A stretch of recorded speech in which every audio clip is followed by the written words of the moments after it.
The seven-figure secret calendar. Hey legends, James Russell from Tradie VA, and every week on the Time Rich Tradie, we find out what it takes to build that trade empire, get you off the tools and not spend 80 hours a week doing it. If you like what you hear, subscribe, share, get some more juice. So most tradies, builders, they treat their calendar like a net. They're just waiting for work to fall in. They're scheduling appointments, site visits, quotes completely reactively. I got one client who calls it the hand grenades. They get thrown at you, you've got to do something with it. Now, this means though that their calendar is completely a reflection of urgency and has nothing to do with value. And that is the difference between a tradie stuck at the 500K kind of revenue mark, working 80 hours a week, and one running a $2 million operation working 30 to 40 hours a week.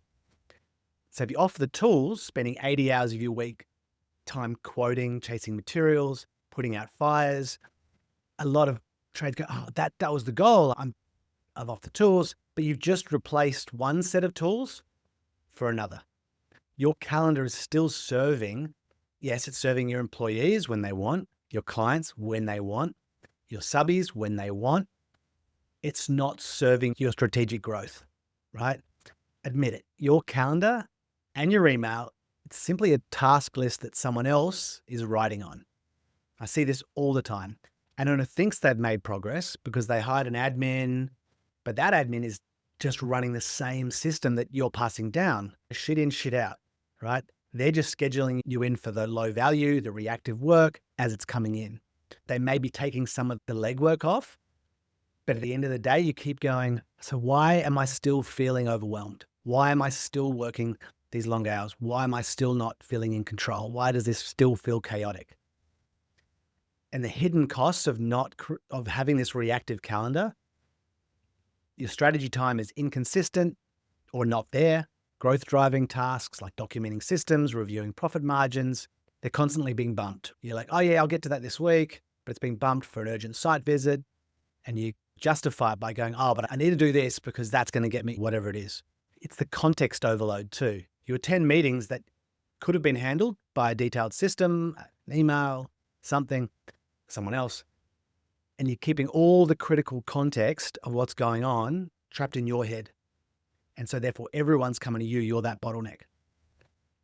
And of course the perpetual firefighting, right? That's the grenade. You're always reacting to issues as and when someone else wants them, rather than proactively designing systems to prevent them in the first place. We've always talked about the 1 minute done now is worth 10 minutes done later, which is all great in theory. But today we really want to go through some simple steps you can do today to make that actually happen. And the last is the value erosion. You're not seeing it, but you are literally blocking out time for $20, $30, $40, $50 an hour tasks. And every time you say yes to one of those, the $500 CEO time, the $500 an hour CEO time is being eroded. Every minute you do that is 1 minute less out of that. But you're not thinking of that cost. Now, I'm going to first go through what the solution isn't. You might have heard of the Heisenberg matrix, that one that's like urgent, not important. This is the idea where, okay, you sit down to do work. Now you choose, let's do the important stuff, not urgent, but important stuff. And we don't do this. But by the time you're doing that, it's too late. It's complete rubbish. If no one around you knows your boundaries, they don't exist. If this hasn't been communicated to the people who support you, if this is not part of the way you do business, the standards you set and your process, it's not going to matter because you're still going to get stuck in those urgent because everyone else is expecting it. What the solution is to reverse engineer your calendar based on the highest value activities, not based on incoming client requests. The seven-figure tradie schedules their CEO time first and their reactive time second. So I'm going to give you 3 steps to make sure that this happens. Real simple. The first thing you want to do, block out a couple of non-negotiables. I would say this would be your systemization power hour. This is the highest leverage activity you can do. A 60-minute block dedicated solely to refining one single process to get rid of what is the one process you can work on, and pick it, choose it, and schedule in. Don't just schedule in power hour. When you get to it, you're going to be overwhelmed and you're not going to know what to do. Exactly one process, change the system, make it better for next time. Second thing, the non-negotiable is your profit and data deep dive. 90-minute block where you look not only at all of your numbers, your margin, your cash flow, your conversion rates. No one is allowed to schedule over this.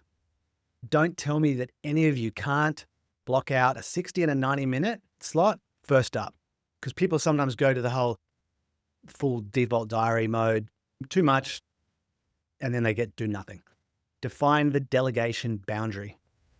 So for every incoming request, meeting, site visit, client call, quote follow-up, as Dan Sullivan puts, the question is who, not how.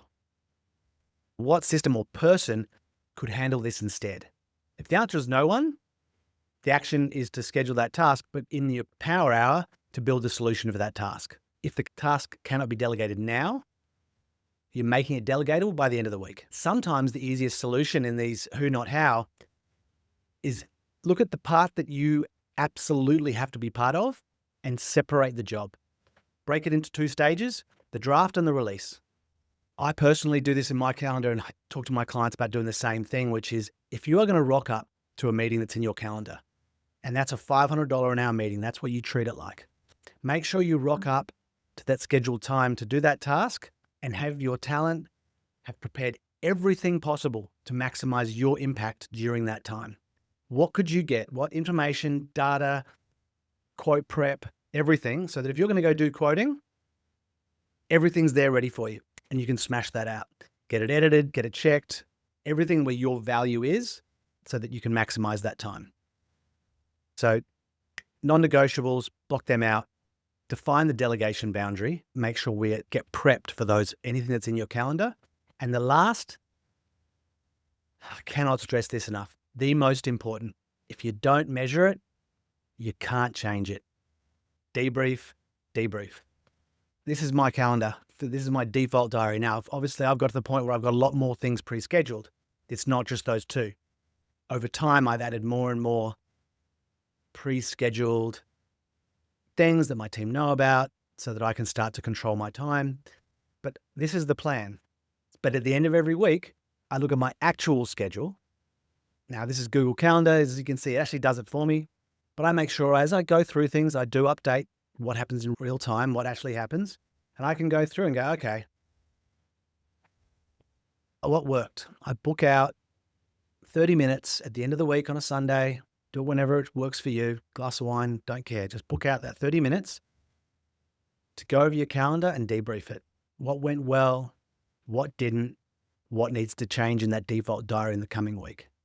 30 minutes to look back and go, because if you're measuring it and you're looking at this and you go, wow, I had this meeting here. And if I look at who was in that, I did not need to be there. At $500 an hour, that was $750 of my time wasted. I could have done X with that. I can delegate that to someone, or hey, I can plan that so that's an email or whatever it is. Even if you just change that one thing in your calendar each week, imagine what it's going to look like in a month, 2 months, right? That's how you're going to be able to change your $500,000, your 80 hours a week, down to 30, 40.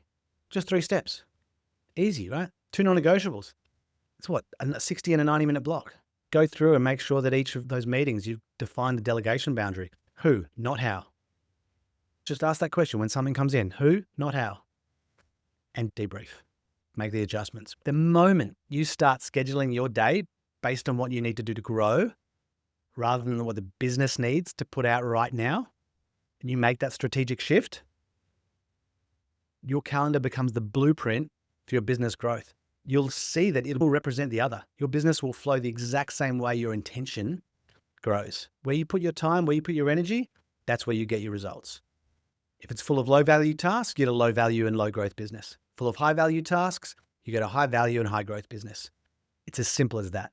So start blocking your CEO time first. Watch the chaos shrink around it. So your challenge this week, look at your Monday, Tuesday, block out the 90-minute and the 60-minute block. Choose that task to systemize in that time. Review your numbers. treat those blocks like a client meeting you absolutely cannot miss, and treat every one of those meetings that you've got shoved in there like you were $500 an hour. All right, legends, I love this. This is like my favorite topic, as you can probably notice. If this one hit home, or someone whose calendar looks like a giant milkshake that's been mixed up and thrown on someone's face, then share it with them. Don't sit on it. Your team, your business, your sanity depends on the clarity of your systems, and it depends on your calendar. And as always, systemize it, optimize it, delegate that shit, and that is how you're going to scale it. Catch you next time on the Time Rich Tradie. Peace out.